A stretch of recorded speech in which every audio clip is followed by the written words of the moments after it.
Good morning.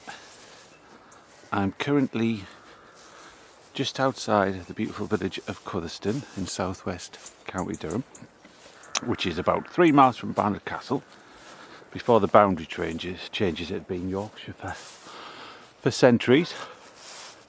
And if you look around, beautiful Teesdale. Now, the destination for this video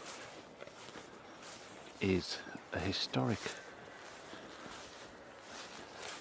meeting house for the Society of Friends, also known as the Religious Society of Friends,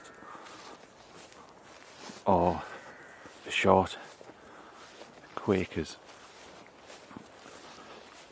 Now, this meeting house, I believe it was late 1700s. Historically, Church of England vicars and didn't used to allow Quakers to be buried in their burial grounds.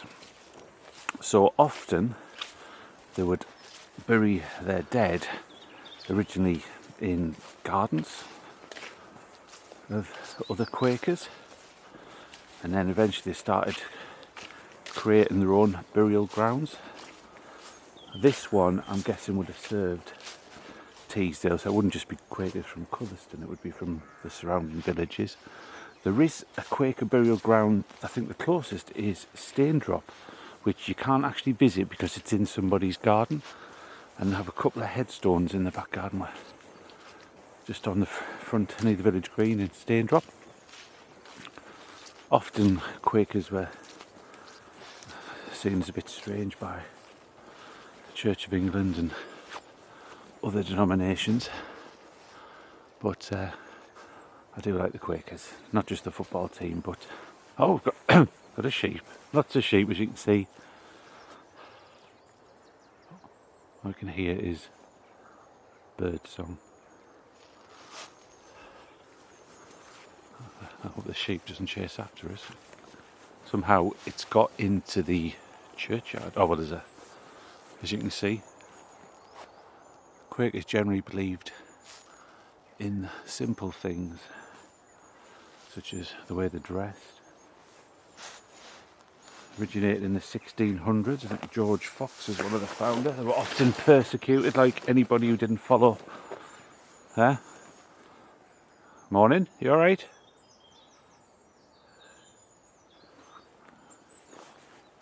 I'll keep out of its way.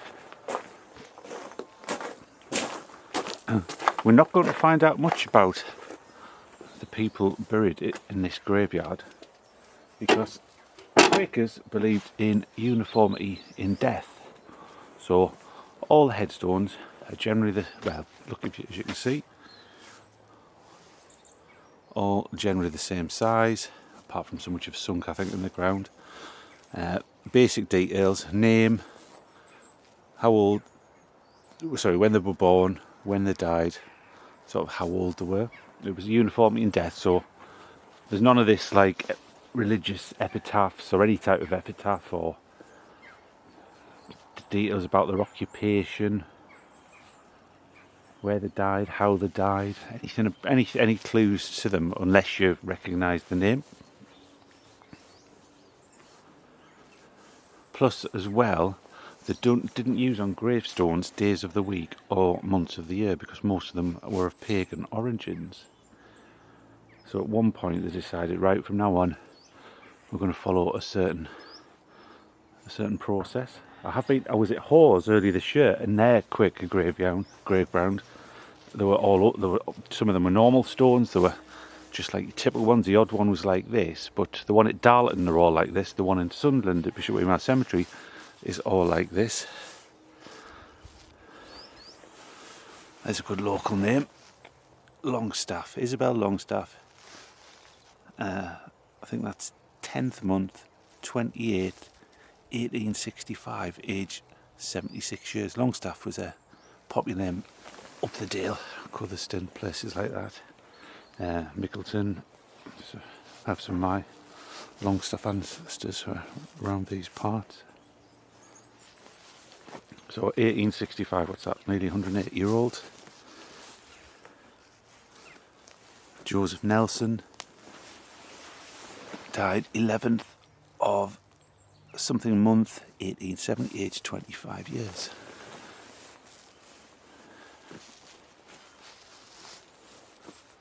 Mary Ann Graham.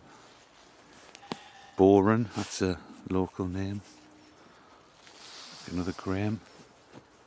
It is a beautiful spot if you look over. It's a final resting place, as you can see. They'll try and balance everything. You've got the Teesdale landscape, an old village. And look, that lovely little meeting house.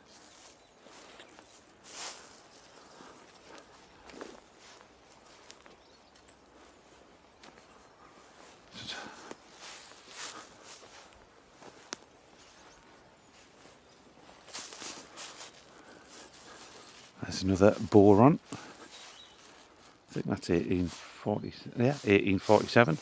Another Boron, John Boron, aged 66 years, died 10th month, 9th, 1846. So about 108-year-old. It's a beautiful spot in summer as well. Beautiful final resting place for Teesdale Quakers. I'll go keep where there's some. So it is still in, must be still in use because that one's from 1990, 1980, 2019. So there must be Quakers around. Oh, I'll have a look at this one. Another Boron. So this is John Boron, age 50. I think that's 84 years old, died 2nd month, the 13th,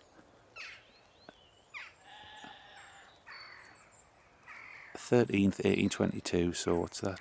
13th of February, 1822. So that's 202-year-old. That's a good nick, that. It was when they started to use months and years, it wasn't as straightforward as that because I believe there was a calendar change. So what January sometimes I think wasn't the first month or the second month when the calendars changed over back in the 1700s. If you Google it, you'll find out the details. So I think 1841 and Boron. So I think that's about 7 or 8 Boron. So there probably wasn't a massive amount of Quakers in the Dale. Because if you think, there's over 200 odd years, there's probably 50, 60 headstones. But obviously there'll be some Quakers might not have been able to afford the headstone. I don't know if the other Quakers chipped in or contributed. Let's see if I can see any of the names. Charles Chipchase, Edwin Andrews, Wilson, another Chipchase, yeah. Longstaff, Andrews,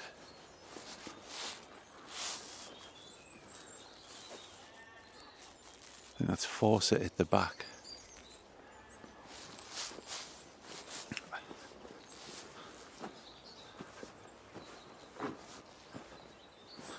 As I said, it's not just to get here. You have to go into Cutherston and then come down a back lane and then cross a wet field. But I'll give you one last look at the meeting house. Now, Quakers didn't have sort of like a religious structure, as its name implies. A meeting house. It's basically where they used to meet, sit round in a circle. There was no order to speak. You didn't have to speak. Somebody might just get up and talk about anything, Jesus and everything. Quakers were some of the first to campaign against slavery, equal rights. They didn't have, as I said, they didn't have a religious structure. So they were non-conformists. They didn't conform to the standards of the time in terms of religion. So obviously that made them unpopular with like mainstream religions.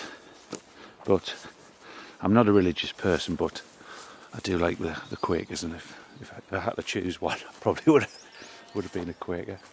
Unless, I can't remember if the...